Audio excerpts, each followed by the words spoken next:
So my name is Eloise McIntyre, but you can all call me Ellie. And today I'm going to be talking to you all about the intern effect and how cultivating interns and juniors can transform your engineering team and support the Laravel community. But before I get into that, I'm super nervous to be here, if you couldn't already tell. It's my first time speaking to a crowd, and since I have you as a captive audience, I'm going to force you to learn a little bit about me, and then we can all be friends and I won't feel so nervous to be here. So let's crack into that. So like I said, my name's Ellie. I am a software development team lead at a company called Figured, and Figured do agricultural financial management software, which is a bit of a mouthful, and they are based in New Zealand, so shout out to the other Kiwis in the audience. I know that there are a few here. I also run the internship and junior programs at Figured, and I've been at the company for about 5 years, which has been my entire career as a software developer. All right, do we have any worm farmers in the audience? Hey, we've got one. I expected there to be none. So this was a hobby I picked up during COVID times because we all needed a hobby. I went to Bunnings one day, I saw you could buy 1,000 tiger worms for $50. And I thought, yeah, I can get behind that. So I bought the worms, I bought the bin, and I have been making my own compost ever since. I love to veggie garden, so it's like the real full ecosystem. So there's a fact that none of you wanted to know or asked for, but you've got it anyway. Okay, any fermentation fans in the audience? People like to bake? Yeah? You like sauerkraut? So this is another hobby I picked up recently. I was gifted a sourdough starter in January this year that we've lovingly named Giorgio, and he's now made about 50 loaves of bread, about one a week. So I love this whole process. I love fermentation. I'm a big foodie. So there's 2 facts about me. Now that we're all friends, we can crack into the actual talk, which is what you all came here for. Okay, so let's start with a question. What makes Laravel a world-class framework? Let's just sit with that question for a moment, because there's so many things that have to work out properly in order for a framework like Laravel or any framework to succeed. So what are those things? Obviously the code. The code has to be second to none, has to be innovated on constantly, it has to be updated constantly. All of the packages that have been built around the code, they have to be innovated on. So obviously, if the code behind the framework isn't any good, you're not going to have many users for the framework. And then there's the conferences. It's why we're all here today. Shout out to Michael for organizing this one. The conferences are really worth their weight in gold when it comes to building a community and cultivating friendship around the framework. So they should never, ever be underestimated. Obviously, we can all get behind that. That's why we're all here today. And then there's all of you, the developers. So you can pat yourselves on the back for contributing to the framework being successful. But there's another piece to this puzzle, and it's why I'm here today. And it's maybe a little bit less obvious than the code and the conferences and the developers. And it's the next generation of developers. It's the baby developers. It's the next generation of interns and juniors that are going to one day create the innovation, organize the conferences, and create the engagement. So that's what's brought me here today. I know I'm not going to make the next major Laravel package like Pest or like Forge. That's not my superpower. Also, after watching how hard Michael's worked on this conference, I know I'm not going to organize the next, Laracon NZ. Absolutely not. But I am good at training interns and juniors, and I'm really, really passionate about this topic, and I'm super excited to share with you all today the things that we've learned over running the internship programs at Figured over 6 years. So, I think that we can all agree that 2024 has been absolutely crazy when it comes to how quickly things are changing. I think I certainly had my own aha moment this year that we aren't just going through a normal state of change, like the change that we're experiencing now is faster than it has been in decades or maybe ever in the software industry. And that's in an industry that already moves quickly anyway, so this is pretty outstanding, what is happening this year. And you could be fooled into thinking that the AI movement makes people less relevant. But I really believe the contrary to that. I think it's never been more important to invest in people. And I think specifically the juniors and the interns that we hire over the next few years are going to be the big movers and shakers in this space, both for Laravel as a framework and also for all of the companies that we work for. So let's get into it. So what am I going to talk about today? Number one, great developers can come from anywhere. Number two, will juniors really slow you down? Number three, vibes. This is my personal favorite. And number four, a poem, because I want this to be memorable. So let's get into the first one. So great devs can come from anywhere. I'm going to talk about my own journey into dev to start off with, because my own journey was a little bit wonky, and I know that's probably the case for many of you all here. I actually started with a chemistry degree from uni, and then I started working in R&D for a big appliance manufacturing company. More specifically, I was working on washing machines. So if you've ever thought about the energy and the water star ratings that are on washing machines, or if you've ever thought about why the washing machine spins for like 5 seconds and then it pauses, and then it spins for 5 seconds in the other direction, there's actually people behind those decisions.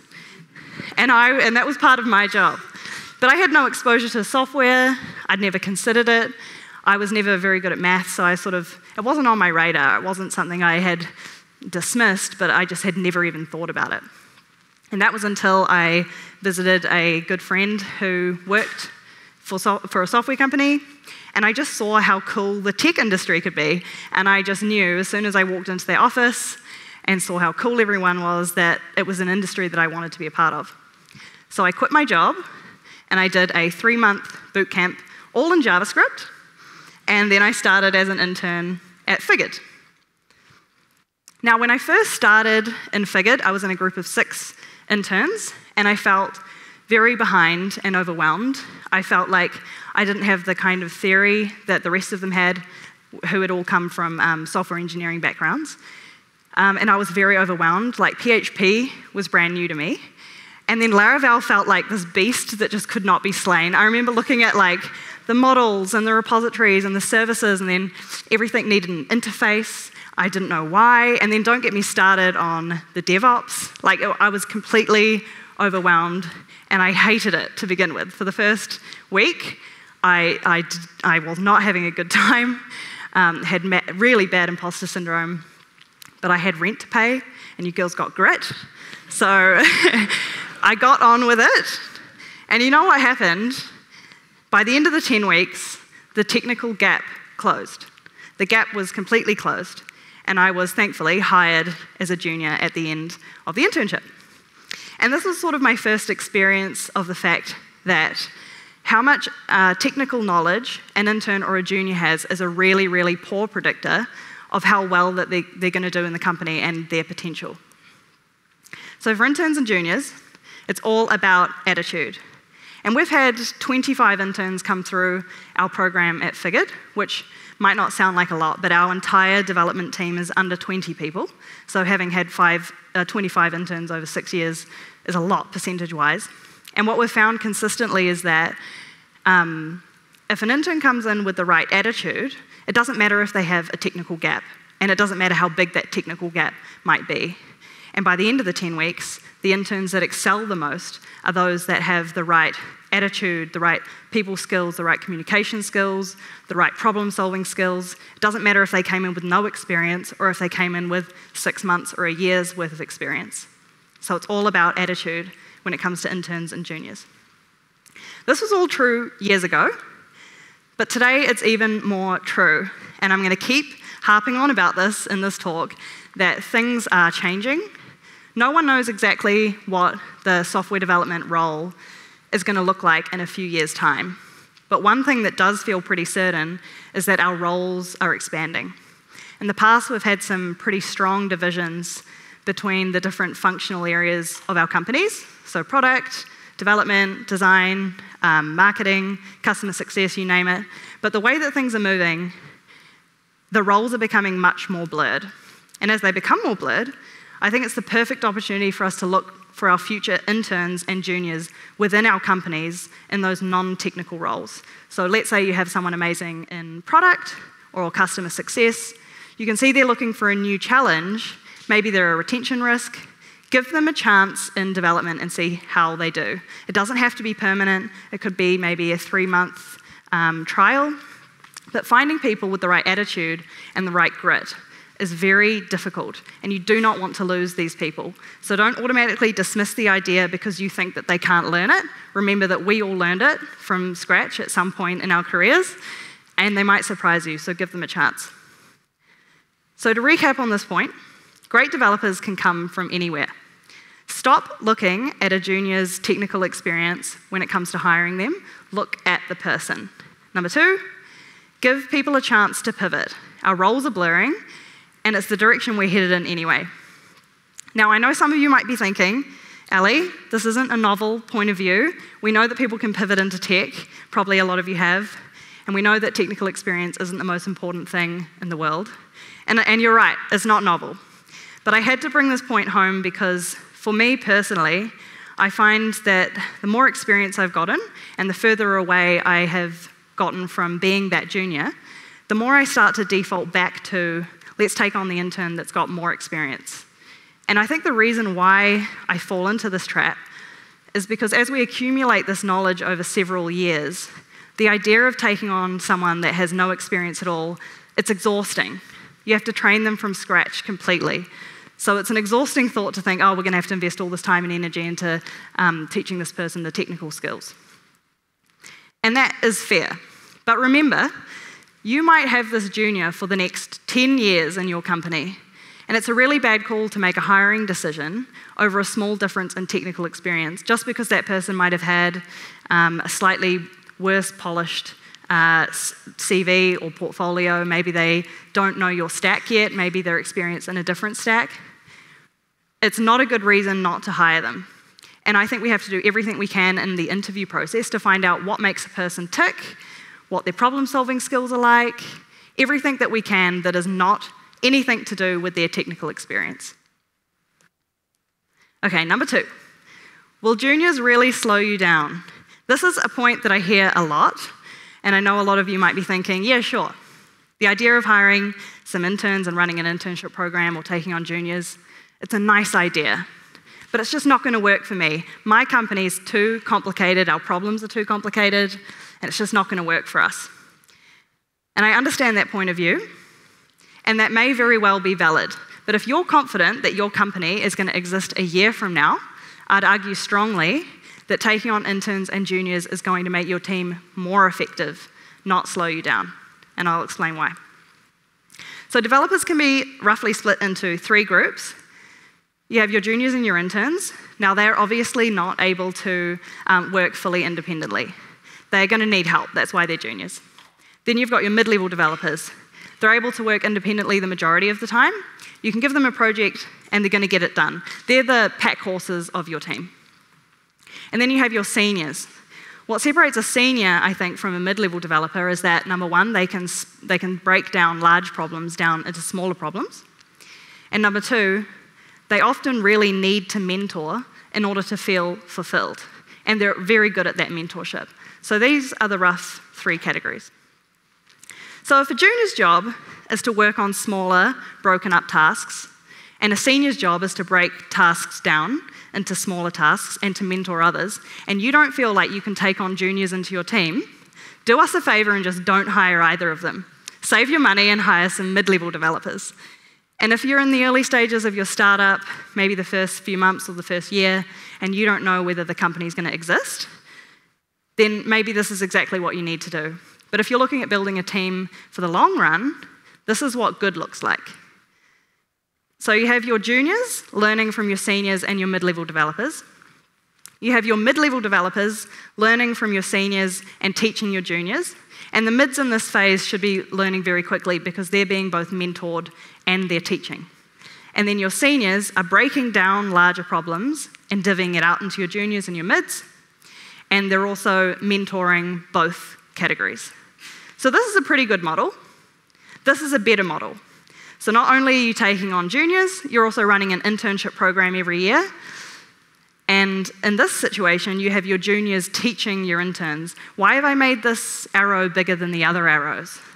Because juniors love to teach. This has been a really interesting thing that we've learned during running our own internship programs. The juniors really, really love to teach. I think every single ex-intern at Figured has, including myself, has said something like this when the next cohort starts. It feels really great to not be the most junior person in the room anymore. And look, we've all felt it, obviously. We don't want to feel useless. We want to feel useful. We want to feel like we're making an impact. And because the juniors were in that position of knowing nothing at all so recently, and they remember what they struggled with, you watch them rally around the interns and shelter them and teach them and do everything they can for them. You don't even have to ask them, they just do it. And it's a beautiful thing. I love to watch it every year. And you really see the progression of these juniors just skyrocket because they have someone to teach. So if you really want to make the most of your juniors and have them be the most effective and learn as quickly as they can, give your juniors a junior. So to recap on this point, seniors are going to give you architecture and wisdom. Seniors and mids will give you architecture, wisdom, and momentum. Seniors, mids, and juniors will give you architecture, wisdom, momentum, and growth. And the gold standard, in my opinion, seniors, mids, juniors, and interns are going to give you architecture, wisdom, momentum, growth, and recharging. What do I mean by recharging? I mean every single person in this loop is learning at their fastest rate, and you have people quickly moving into each category and filling the gaps that are left behind when people leave. Okay, number 3, vibes. My favorite point, and this one maybe sounds a little bit wishy-washy, but it shouldn't be underestimated. So these are our beautiful cohorts of all of the interns, which they're going to hate that I put their photos up there. And when these fresh new faces start every November, the energy is always addictive for the entire team. And the energy doesn't come just from the interns themselves. They also come from the buddies that they're paired up with, which are usually juniors. It comes from their leads. The entire company is actually really frothing for this because we put off a lot of the smaller tickets over the year because they don't get the priority to be worked on. But when the juniors start, those are exactly the tickets that pick up.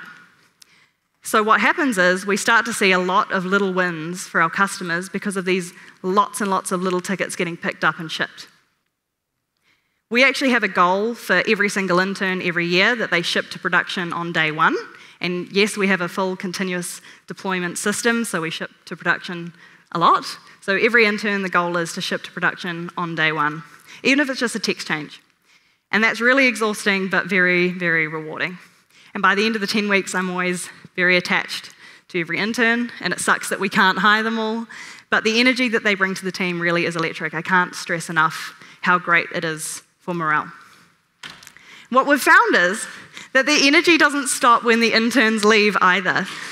And I think that when the juniors and the ex-interns make up a significant part of your development team, the vibes don't really stop. So at Figured, the ex-interns have started social football, they've started a rackets team, we have a BYO team, club? Yeah, club. And we also all caused an absolute ruckus at last year's Laracon High Tide After Dark event, which may or may not be repeated this year. But the point I'm trying to make is that juniors, because they're so young and they're so new to the industry and they're full of energy, they really want to get amongst. And the vibes that that brings flows through to a much higher morale in the team. I do think, though, that this comes with having critical mass of interns in your company, interns and juniors. You can't just hire one intern or junior in a team of 100 and expect to get this sort of output. It's just not going to happen. In our company, it's about 33% of the whole development team at any point in time have come through the internship program, and that has seemed like a really good number for us. I would personally like it higher, but I'm biased. Okay, then there's vibes of the technical variety.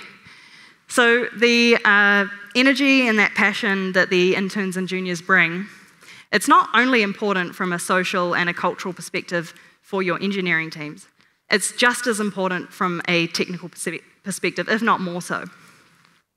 A junior might not have a lot of knowledge yet, but they have a lot of energy.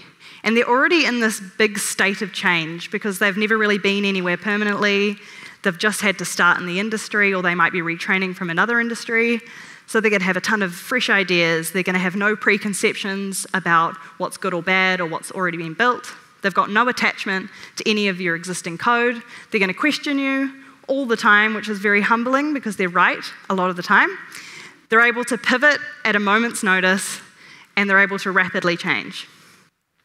Now, this might be a bold statement to make, but I think it's true, and like I mentioned in the preface and several times, I'm going to keep saying it. The times are changing, and we need to change with it. We need to be able to pivot and change faster than we ever have, both in our companies that we work for and as a framework, but we can really use juniors as a catalyst for this change. It's a superpower for juniors. I think it's a lot easier for a junior to imagine what could be both in the code and in the product because they're starting from a point of zero. They've got no preconceptions about what should be built in the context of what you already have in the product. They've not been knocked back before, so they're all hype and energy. And I think it's something that we as developers struggle with constantly. It's hard for us to imagine what could be in this amazing feature. We're constantly thinking about the feature in terms of iterating on top of what we already have. So I think that starting from 0 point is a real strength for the juniors. They're like these little diamonds that you can sprinkle in, and they will just sow doubt into everything that we thought that we knew about the product and how we should be building the product for the future. I think we should be celebrating them for that and not feeling threatened by the change that they might be encouraging us to make. So if you want to hedge your bets and make sure that fresh ideas and new ways of thinking are definitely going to be coming into your development team, then hire juniors.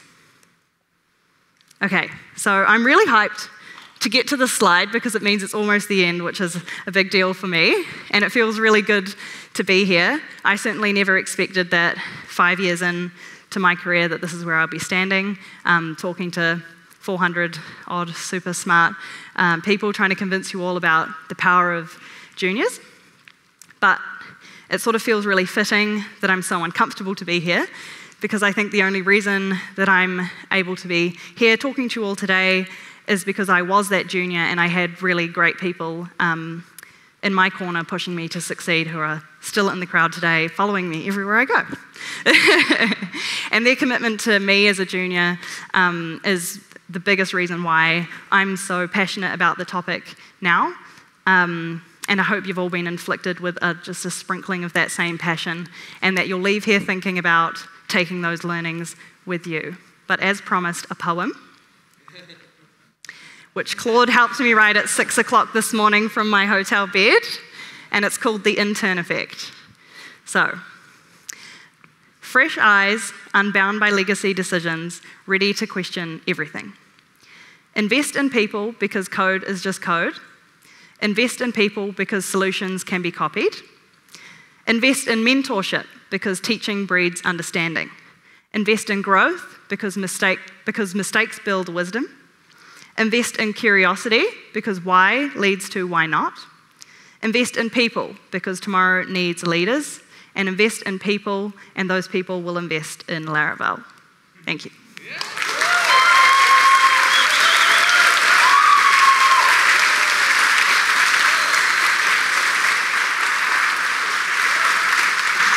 Hello. Amazing. Can we give her another round of applause for her first ever talk?